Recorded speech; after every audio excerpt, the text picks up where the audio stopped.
ഓടുന്ന എനിക്ക് തോന്നുന്നത് സ്മോക്കിംഗ് ഈസ് ഹാംഫുൾ അല്ലേ? അതിങ്ങനെ എഴുതി കാണിക്കും. അതിന്റെ പാക്കുമലുണ്ട്, എല്ലായിടത്തും ഉണ്ട്. പക്ഷെ അത് മാത്രം നമ്മൾ നോക്കൂല. പുകവലിക്കൽ ഹറാമാണ് എന്ന് പറയാൻ ഉലമാ പറയാൻ കാരണം അത് ശരീരത്തിൽ ലങ് ക്യാൻസർ ഉണ്ടാകാൻ കാരണമാണെന്ന് സെർട്ടൻ അല്ലേ, ഉറപ്പല്ലേ?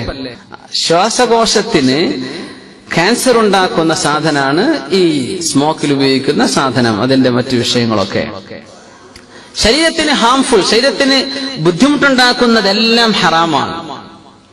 അങ്ങനെ വന്നാൽ ഒരു ഹറാം ഒരാൾ ചെയ്തുകൊണ്ടിരിക്കുകയാണ്, കൺസിസ്റ്റന്റ് ആയിട്ട് ചെയ്തുകൊണ്ടിരിക്കുകയാണ്, അത് കുറ്റകരമാണ്.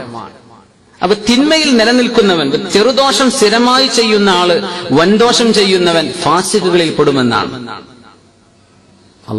അപ്പൊ ശ്രദ്ധിക്കണം. അതൊക്കെ ഒഴിവാവാനുള്ള ഈ റിഹാബിലിറ്റേഷനൊക്കെ ഒരുപാട് പരിപാടികളുണ്ടല്ലോ. എന്തെല്ലാം രീതിയിൽ പെട്ടെന്ന് ഒഴിവാക്കി കിട്ടും. മുമ്പത്തെ പോലെ ഒന്നല്ല, അതിനുള്ള പല മെഡിസിനും കൂടി പുറത്തൊക്കെ ഉണ്ട്.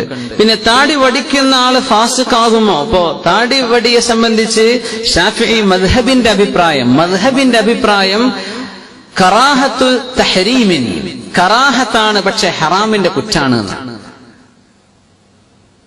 കറാഹത്ത് എന്ന് പറഞ്ഞാൽ ഒഴിവാക്കിയാൽ നല്ലതാണ്, ചെയ്താൽ കുറ്റല്ല. ആ വാക്കർത്ഥം അത്. പക്ഷെ തഹരീം, അതിന് വന്ന തെളിവുകൾ പരിശോധിച്ചു നോക്കിയാൽ ഇത് കറാഹത്തല്ല, ഹറാമ് തന്നെ ആവേണ്ടതായിരുന്നു എന്ന് തോന്നിപ്പോകുന്നുണ്ട്. അപ്പൊ അത്ര ഗൗരവത്തിലുള്ളൊരു വിഷയമാണത്. പച്ചയിൽ പറഞ്ഞാൽ അത് കുറ്റകരം തന്നെയാണ്. താടി എന്ന് പറയാവുന്ന എന്തെങ്കിലും ഒരല്പം ഇവിടെ മാത്രം വെച്ചു, അല്ലെങ്കിൽ ഇവിടെ മാത്രം വെച്ചു, പക്ഷെ താടി എന്ന് പറയാവുന്ന സംഗതി, അത് ഏറ്റവും സുന്നത്ത് അൽ-ഇഅഫാ, വളരെ കൂടുതലായിട്ട് താഴേക്ക് നീട്ടി വളർത്തലാണ്. അത്രയൊന്നും കഴിയൂല. പക്ഷെ താടി എന്ന് പറയാവുന്ന സംഗതിക്കുണ്ടോ? അതെങ്കിലും വെച്ചിരിക്കാം. എന്താണ് സുഖം എന്ന് വെച്ചാൽ ഉറങ്ങുമ്പോഴും കൂലിയാ. എന്തേ? താടിണ്ട്. ബാത്റൂം പോയാൽ ദിക്റെല്ലാം പറ്റൂല, പക്ഷെ താടിണ്ട്. അതിനൊക്കെ ഓരോ സെക്കൻഡും കൂലിയല്ലേ? ബസ് സ്റ്റാൻഡിൽ വെയിറ്റ് ചെയ്യാണ്, ഒരു പണിയും ചെയ്തിട്ടില്ല, എന്നാലും കൂലിയ. യാത്ര ചെയ്യാണ്, അങ്ങനെ കൂലി എഴുതുകയാണ്. ഇത് നമ്മുടെ ദേഹത്ത് തന്നെ ഉണ്ടായിട്ട് എന്തിനാ നമ്മൾ ഒഴിവാക്കണത്?